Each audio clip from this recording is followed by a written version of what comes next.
Kupreški radio. Vijesti.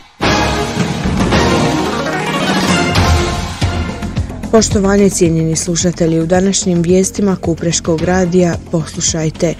Otvoreni dani kosidbe Kupres 2024. Olujno nevrijeme širom Bosne i Hercegovine.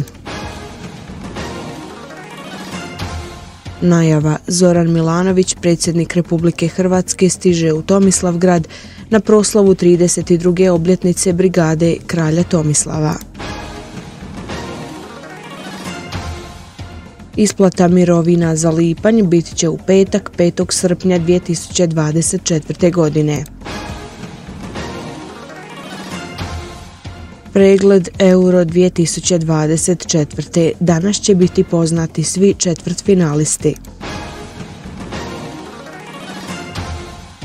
Dani kosidbe Kupres 2024. započeli su sinoć 1. srpnja 2024. godine u 19 sati u Hrvatskome domu Kupres izložbom fotografija, kosaca i kupelica pod nazivom Ivanova livada, Ivanova divojka.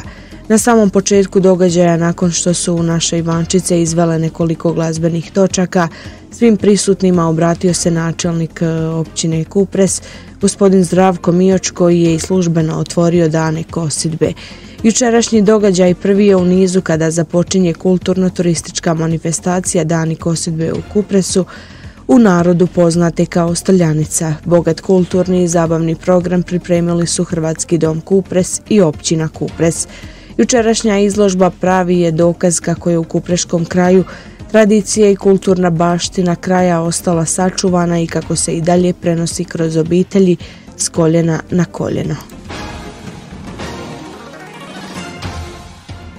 Snažno nevrijeme stiglo je u Bosni i Hercegovini tijekom noći s ponedjeljka na utorak, a tek će se zbrajati posljedice istoga. Jaka kiša praćena vjetrom i grmljavinom krenula je padati već u večernjim satima ponedjeljka, a nevrijeme se nastavilo tijekom noći, zbog čega su vidne posljedice u više BiH gradova. Primjerice, u Trebinju je srušen velik broj stabala, zbog čega je pričinjena veća materijalna šteta te su oštećeni mnogi automobili.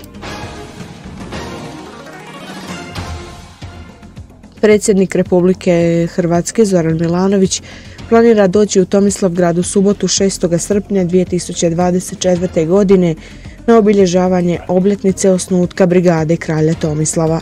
Potvrdu dolaska i program boravka predsjednika Milanovića u Tomislavgradu Ured predsjednika RH će objaviti dan ranije, u petak 5. srpnja, javljeno je portalu Tomislav News iz ureda predsjednika Milanovića. U skladu sa zakonom o PIO mirovine za mjesec lipanj bit će isplaćene preko jedinstvenog računa Trezora Federacije u petak 5. srpnja 2024. godine. Najniža mirovina za lipanj iznosi 573,53 marke, zajamčena 684,48 maraka, a najviša 2867,65 maraka. Prosječna mirovina korisnika samostalne mirovine, a kojih je na isplati za lipanj 366.000, iznosi 722,69 maraka. Mirovinu za lipanj primit će 448.900 korisnika, a ukupno potrebna sredstva za isplatu iznose oko 290 milijuna maraka, priopćeno je iz Federalnog zavoda za PIO. Osmina finala Europskog nogometnog prvenstva igra se od subote 29. lipnja, a upravo tada snage su odmjerile reprezentacije Švicarske, Italije te Njemačke i Danske. Švicarska i Njemačka izašle su kao pobjednice te su se plasirale u četvrtfinale elitnog natjecanja. U nedjelju u dramatičnom susretu Engleska pobjedila Slovačku, a Španjolska su uvjerljivih 4:1 Gruziju, te su Engleska i Španjolska također izborila svoje mjesto u četvrtfinalu. Francuska je jučer pobjedila Belgiju, a Portugal Sloveniju. Preostali susreti igraju se danas, kada ćemo ujedno i znati sve reprezentacije koje će sudjelovati u četvrtfinalu. Slušali ste vijesti Kupreškog radija.